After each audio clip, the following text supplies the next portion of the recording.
नमस्कार, मैं हूं निश्चित दुबे। आप देख रहे हैं कैपिटल टीवी। तो बड़ी खबर सामने आ रही है। बता दें कि एक्स मुस्लिम सलीम वास्तिक को चाकुओं से गोद करके मारने की कोशिश की गई है। फिलहाल वो अपने जीवन की जंग लड़ रहे हैं। इस बीच में एक वीडियो सामने आया है, जिस वीडियो में साफ साफ शख्स ये कह रहा है कि जहां मिले इसको मार दिया जाए, यानी कि जो अल्लाह के बंदे हैं इन्हें जरूर मारे। मैंने इसका एड्रेस ट्रेस कर लिया है। फिलहाल तमाम जानकारी के लिए हमारे सहयोगी नीतीश इस वक्त हमारे साथ है। ये क्या मानसिकता है नीतीश? जहां मिले वहां मारो। अल्लाह के बंदों का क्या यही काम है कि जहां सलीम मिल जाए उसको मार दो?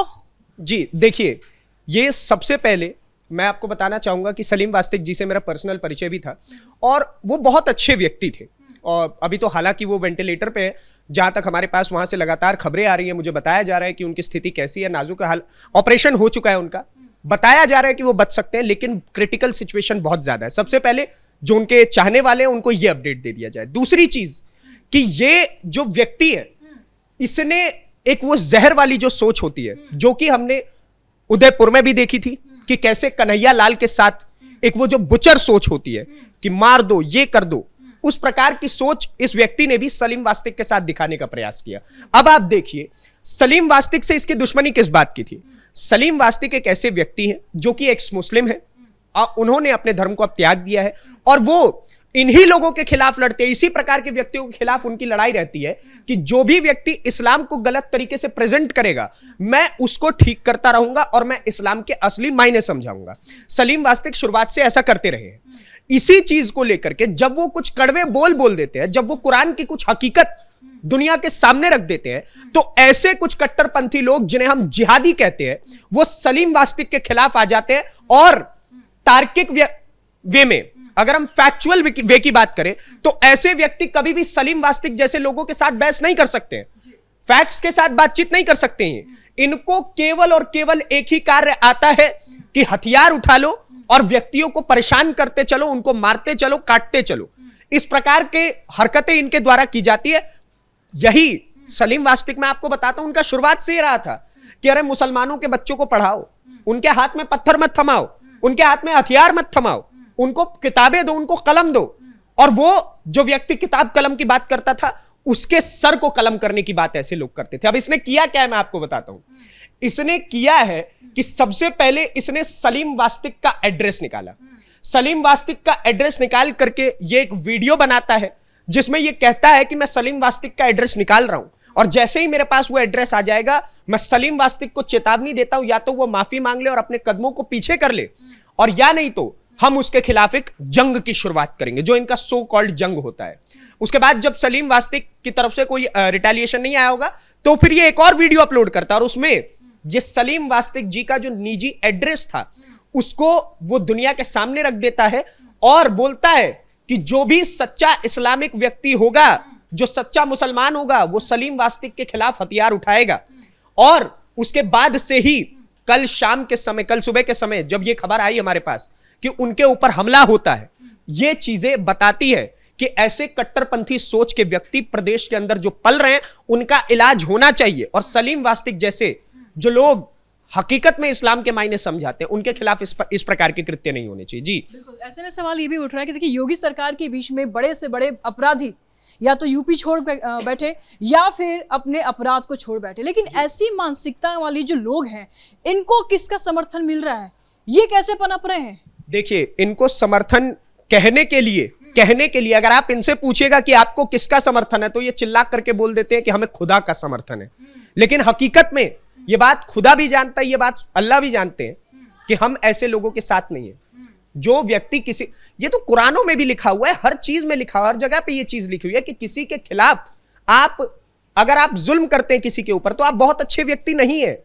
और ये लोग उसी कुरान के मायने को गलत तरीके से प्रेजेंट करते हैं। हालांकि इनके पीछे कहीं ना कहीं इसकी एक टेरर एंगल से भी जांच होनी चाहिए कि ये कहीं आतंकवादी गतिविधियों में शामिल तो नहीं है। जिस प्रकार से उदयपुर में कन्हैया लाल के साथ हुआ था, तो उसकी एक टेरर एंगल से जब जांच हुई थी, तो मालूम पड़ा था कि वो दो बुचर्स थे, उन्होंने क्या किया था कि उनका एक आतंकवादी कांटेक्ट भी सामने आया था, पाकिस्तानियों के साथ उनके नंबर शेयर थे, बातचीत होती थी आए दिन। तो इसी प्रकार से इसको भी पकड़ करके इसकी जांच होनी चाहिए कि इसने ऐसा क्यों किया, सलीम वास्तिक का एड्रेस इसने क्यों दुनिया के सामने रिवील कर दिया, जबकि पता था कि वो एक बहुत कंट्रोवर्शियल व्यक्ति है, उनके ऊपर कभी भी हमला हो सकता है।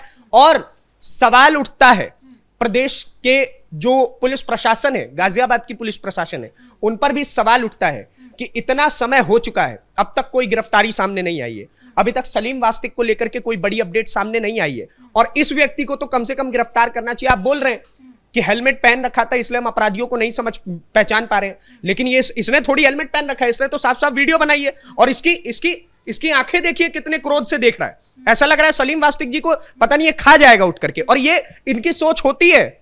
और ऐसे सोच के व्यक्तियों के खिलाफ जो प्रदेश की सरकार, बाबा की सरकार एक बेहतरीन काम करती आई है लगातार।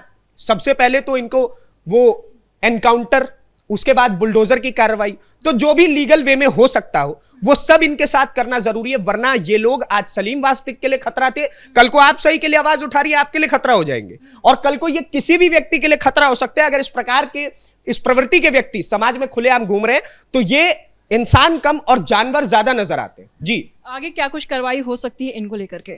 देखिए, कार्रवाई बहुत जल्दी सामने आएगी, क्योंकि ये मीडिया ट्रायल इस केस का बहुत ज्यादा हो चुका है। अगर हम प्रदेश के अंदर की बात करें तो जैसे ही उनको जीटीबी अस्पताल के लिए रेफर किया गया सलीम वास्तिक जी का, उसके बाद से ही जीटीबी हॉस्पिटल के नीचे बहुत सारी मीडिया हाउसेस पहुंच चुकी है। उसके बाद से लगातार सलीम वास्तिक जहां गाजियाबाद से जो थे, वो लोनी से थे, वहां पर लगातार मीडिया वालों का एक लंबा खासा अच्छा खासा लाइन लगा हुआ है। और उसमें इस केस का मीडिया ट्रायल बहुत ज्यादा हो चुका है, तो एक प्रेशर प्रशासन के ऊपर भी बन चुका है कि इस केस में जल्द से जल्द कोई जवाबदेही हमें तय करनी होगी, अन्यथा जनता भी इस चीज को लेकर के हम पे बहुत आक्रोशित हो सकती है। तो कोई बड़ी बात नहीं है, बहुत जल्द इन 24 घंटे के अंदर ही, इस 24 घंटे के अंदर ही इस केस पे हमें कोई बहुत बड़ा अपडेट देखने को मिले, जिसमें हमें मालूम पड़े कि जो दो अपराधी सलीम वास्तिक के घर में घुस करके ये कृत्य करके आए हैं, उनको अरेस्ट कर लिया जाए। और अगर वो किसी प्रकार की रिटेलिएशन की हरकत करेंगे, जो कि प्रदेश के अंदर आमतौर पे देखा जाता है, तो कोई बड़ी बात नहीं है कि एनकाउंटर भी हो सकता है उनका। तो सलीम वास्तिक जी के साथ न्याय की बात खुद जब योगी आदित्यनाथ जी ने बता दिया है कि उनके साथ न्याय होगा, मैं इस पूरी केस से लगातार जुड़ा हुआ हूं और वो लगातार अपडेट्स ले रहे हैं सलीम वास्तिक जी के हेल्थ की भी, और प्रशासन पर भी लगातार वो प्रेशर बना रहे हैं कि मुझे इस केस पे एज सून एज पॉसिबल, जितनी जल्दी हो सकता हो उतनी जल्दी मुझे इस पे अपडेट चाहिए कि किसकी गिरफ्तारी हुई है, कितनी गिरफ्तारियां हुई हैं, 2 व्यक्तियों का नाम था, या फिर ये एक संगठित साजिश है जिसमें केवल 2 चेहरों को भेजा गया था, उसके पीछे कोई मौलाना तो नहीं, कोई ऐसा व्यक्ति तो नहीं जो कि सलीम वास्तिक के पीछे बहुत लंबे समय से पड़ा हुआ था। उनके स्टेटमेंट से पहले तो इस केस के बारे में ये कहा गया था कि ये कोई पर्सनल मामला हो सकता है जिसमें सलीम वास्तिक जी के ऊपर हमला हुआ, लेकिन बाद में जब मालूम पड़ा कि ये साफ तरीके से, जब ये वीडियो पूरे ट्विटर पे, पूरे सोशल मीडिया पर सामने आ गई है, तो अब जाकर के ये बात, मामला सीधे सीधे तरीके से समझ आ गया। और हमने सुबह भी लगातार अपने अपडेट्स में यही बताया है कि ये हमला हो ना हो, ये केवल उनके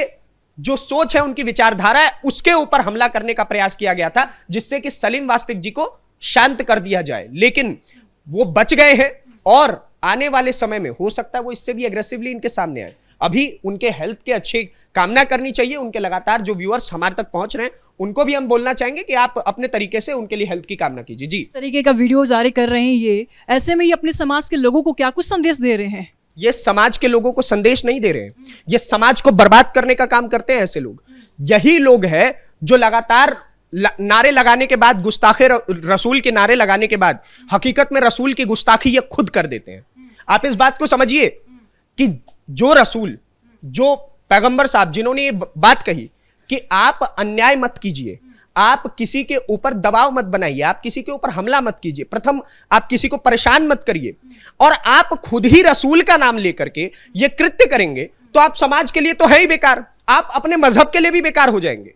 और आपके मजहब के जो पढ़े लिखे व्यक्ति हैं, वो इस बात को समझ चुके हैं कि आप लोग कैसे इस्लाम का नाम लेकर के या फिर अपने मजहब का नाम लेकर के लगातार जनता को बरगलाने की कोशिश करते हैं, और उसी में से ये बरगलाई हुई जनता इस प्रकार के कृत्य करती है। चाहे वो कन्हैया लाल का मामला, और ये एक बहुत बड़ा पैटर्न चलता आ रहा है कि आप पहले तो आप समझिए प्रदेश के अंदर या फिर पूरे भारत के अंदर ये केवल नारे लगाया करते थे, अब ये इस कृत्य पर उतर आए हैं कि हथियार उठा करके वो कृत्य करने भी लग गए।